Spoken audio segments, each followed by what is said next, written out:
আসসালামু আলাইকুম রহমতুল্লাহি ওবরাকাতুহ।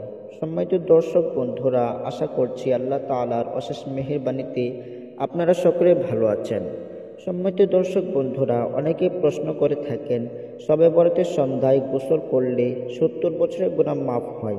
তো সম্মানিত দর্শক বন্ধুরা, আমাদের আজকের ভিডিওটি অত্যন্ত গুরুত্বপূর্ণ। আসুন আমরা ভিডিওটি না টেনে ধৈর্য সহকারে শেষ পর্যন্ত দেখতে থাকি।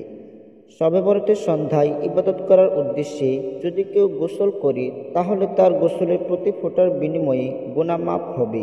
প্রতি ফোঁটায় 70 রাকাত নফল নামাজের সওয়াব হবে। 70 বছরের গুনাহ মাফ হয়ে যাবে, মনের আশা পূর্ণ হয়ে যাবে। আল্লাহ ইবাদত কবুল করেন। গোসল করে নামাজ আদায় করলে অনেক ভালো হয়। এই শবে বরাতকে কেন্দ্র করে সমাজে কিছু বাড়াবাড়ি এবং কিছু ছাড়াছাড়িও রয়েছে। আমাদের অনেকে জানে না যে কোনটা করা ভালো হবে আর কোনটা করা খারাপ হবে। তাই তো আমরা অনেকে বিদআতকে ভালো মনে করি আর ভালোকে বিদআত মনে করি। শাবানের 15 তারিখের রাতের বিষয়ে আরেকটি ভিত্তিহীন বর্ণনা সমাজে প্রচলিত আছে।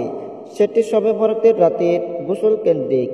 এই রাতে ইবাদতের উদ্দেশ্যে যদি কেউ গোসল করে, তাহলে তার গোসলের প্রতি ফোঁটার বিনিময়ে গুনাহ মাফ হবে। আবার কেউ বর্ণনাটি এভাবে বলে যে প্রতি ফোঁটায় 70 রাকাত নফল নামাজের সওয়াব হবে। তো যে যেভাবে বলুক, এটি যে একটি জাল বর্ণনা বা ভিত্তিহীন কথা তা বলাই বাহুল্য। আল্লাহ আমাদের এ ধরনের জাল বর্ণনা ও ভিত্তিহীন কথা থেকে হেফাজত করুন এবং ফজিলতের প্রতিটি বিষয়কে তাকে কাজে লাগানোর তৌফিক দান করুন। রাসূল সাল্লাল্লাহু আলাইহি ওয়াসাল্লাম সহ সাহাবাগণ উপরোক্ত রাতসমূহে বিশেষভাবে গোসল করেছেন মর্মে কোনো বর্ণনা পাওয়া যায় না। রাসূলুল্লাহ সাল্লাল্লাহু আলাইহি ওয়াসাল্লাম যে কাজ করেননি, সাহাবীগণ যে কাজ করেননি, আমরা সেই কাজ যদি ইবাদত বানিয়ে নেই, তাহলে এটি বিদআত হবে।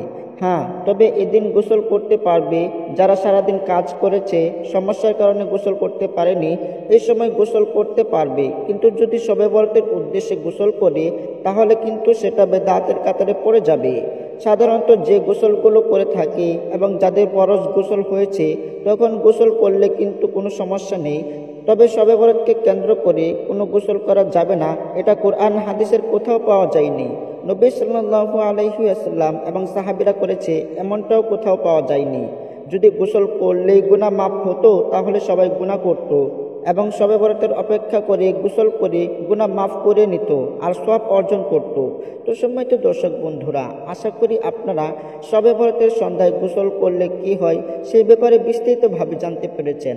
আমাদের আজকের ভিডিওটি বেশি বেশি করে শেয়ার করে দিবেন, যাতে করে সকল মুসলিম ভাই ও বোনেরা এই বিদআত থেকে বের হয়ে যেতে পারে।